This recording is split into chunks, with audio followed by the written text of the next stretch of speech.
اگر یہ مساجد و مدارس نہ ہوتے کہیں بھی جہاں میں مسلمان نہ ہوتے، بصورت بشر سب درندے ہی ہوتے، بصورت بشر سب درندے ہی ہوتے، کسی بھی جگہ اچھے انسان نہ ہوتے۔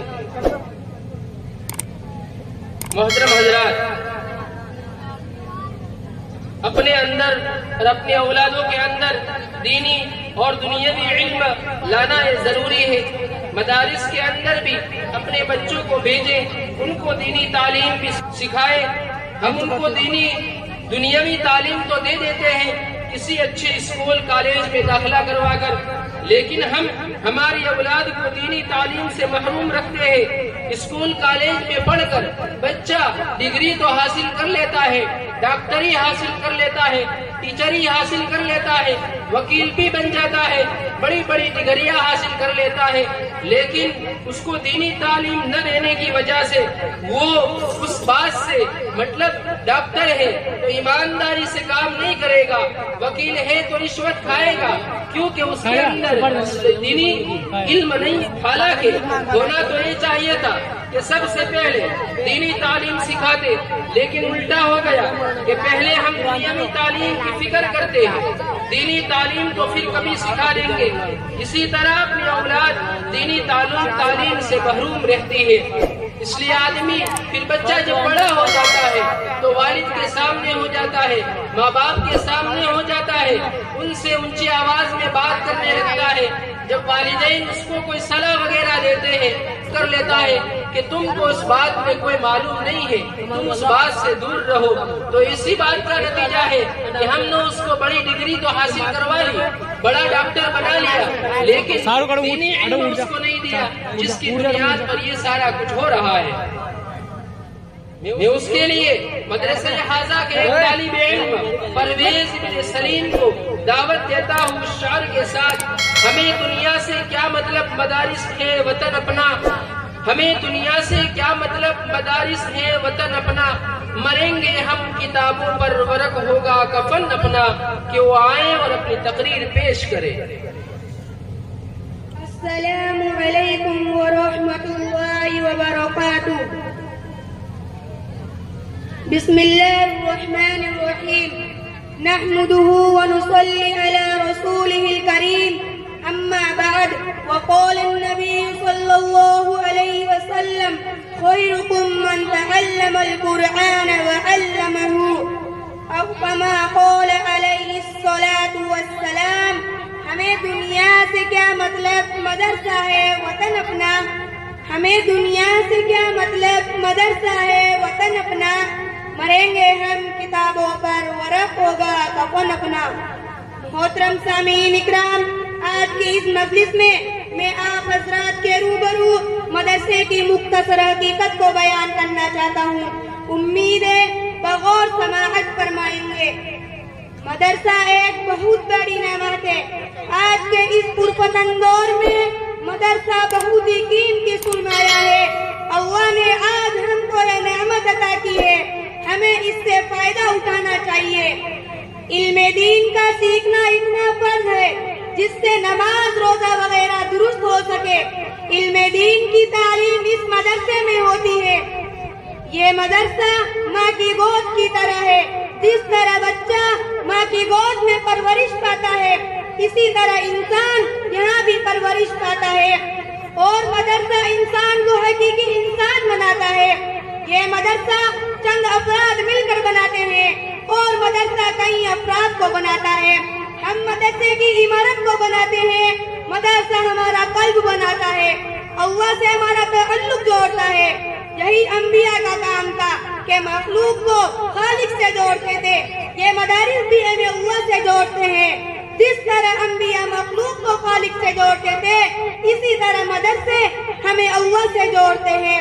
لہذا نہ کوئی طاقت ان مدرسوں کو ہلا سکتی ہے اور نہ کوئی ان مدرسوں کو توڑ سکتا ہے۔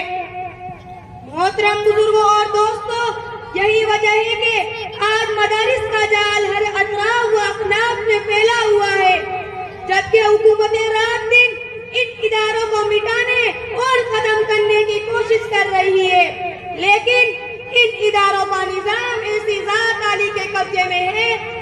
نہ کوئی بگاڑ سکا ہے اور نہ کوئی بگاڑ سکے گا انشاءاللہ تعالی۔ اب اس کے متعلق سرور دو عالم صلی اللہ علیہ وسلم کی زبان فیض ترجمان سے سنیں کیا ارشاد فرماتے ہیں۔ حضرت انس حضور صلی اللہ علیہ وسلم کا ارشاد نقل کرتے ہیں کہ اگر دنیا میں ان لوگوں کو دیکھنا چاہتے ہو جن کو اللہ نے جہنم کی آگ سے آزاد کر دیا ہے تو طلبہ علم دین کو دیکھو۔ بخدا جو طالب علم صرف علم حاصل کرنے کے لیے کسی عالم کے دروازے پر جاتا ہے تو اس کو ہر حرف اور ہر قدم پر 1 سال کی عبادت کا ثواب ملتا ہے، اور جنت میں اس کے لیے ایک شہر بنا دیا جاتا ہے۔ جہاں جہاں اس کے قدم پڑتے ہیں وہ زمین اس کے لیے استغفار کرتی ہے۔ صبح و شام فرشتے اس کی مغفرت کا اعلان اس طرح کرتے ہیں، ہؤلاء اتقوا اللہ من النار، یہی ہے وہ لوگ جن کو اللہ نے جہنم سے آزاد کر دیا ہے۔ اس سے مراد وہی لوگ ہیں جو علم دین حاصل کرتے ہیں، مدرسے میں رہتے ہیں۔ ظاہر سی بات ہے جب طلبہ اکرام کا اتنا بلند مقام ہے تو ان لوگوں کی کیا شان ہوگی جو طلبہ پر خرچ کرتے ہیں، مدرسے میں امداد دیتے ہیں، ان کے روپیوں اور پیسوں سے جو عمارتیں بنائی جاتی ہے، آپ نے اپنے اللہ تعالیٰ ان کو کتنا بڑا اجر دے گا۔ دوستو مدرسہ کیا ہے؟ مدرسے میں قرآن ہے جو اللہ کی کتاب ہے، انقلابی کتاب ہے جس نے دنیا کی کایا پلٹ دی، ہلچل مچا دی۔ سب سے پہلے قرآن نے آ کر یہ کہا کہ جو بندے خدا سے ٹوٹ چکے تھے انہیں خدا سے جوڑا، اور فرمایا کہ تم تعلق کو توڑتے ہو لیکن خدا نہیں توڑتا۔ چنانچہ اگر خالق کا مخلوق سے تعلق نہ ہوتا تو قرآن نہ بھیجتا۔ قرآن نے بھٹکے ہوئے لوگوں کو راہ دکھائی، زمانے کو خیر القرون بنایا۔ قرآن قیامت تک آنے والوں کے لیے ایک مشعل راہ بن گیا۔ قرآن کریم کا کتنا بڑا احسان ہے کہ حضور صلی اللہ علیہ وسلم کو محمد بن عبداللہ سے محمد رسول اللہ اور خاتم النبیین بنا دیا۔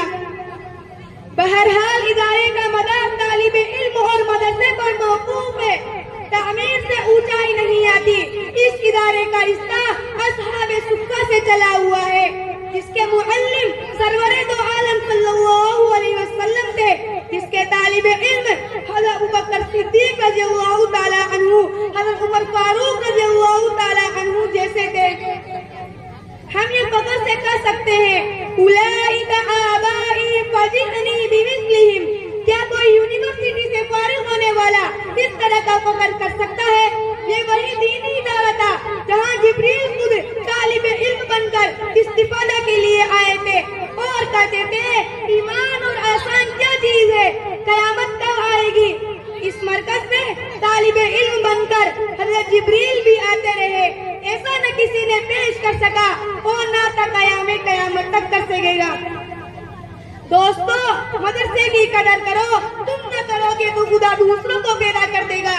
حضور صلی اللہ علیہ وسلم کی توجہ اور دعا ساتھ ہے۔ ادارہ نہیں مل سکتا، جس کا تعلق ادارے سے ہو وہ بھی نہیں مل سکتا، لہذا اس کی قدر کرو، اس سے تعلق جوڑو۔ اللہ تعالی ہمیں دینی ادارے کی قدردانی کی توفیق عطا فرمائے۔ ماشاء اللہ، اللہ تبارک و تعالی ان بچوں کی محنت کو قبول فرمائے۔ اللہ تبارک و تعالی جن کے والدین موجود ہیں ان کی خدمت اور قدر کرنے کی توفیق نصیب فرمائے، اور جن کے والدین اس دنیا کو چھوڑ کر ہمیشہ والی دنیا میں چلے گئے اللہ ان کے کروٹ کروٹ مغفرت نصیب فرماوے، اور اللہ تبارک و تعالی جنت کے اندر اعلیٰ سے اعلیٰ مقام نصیب فرماوے۔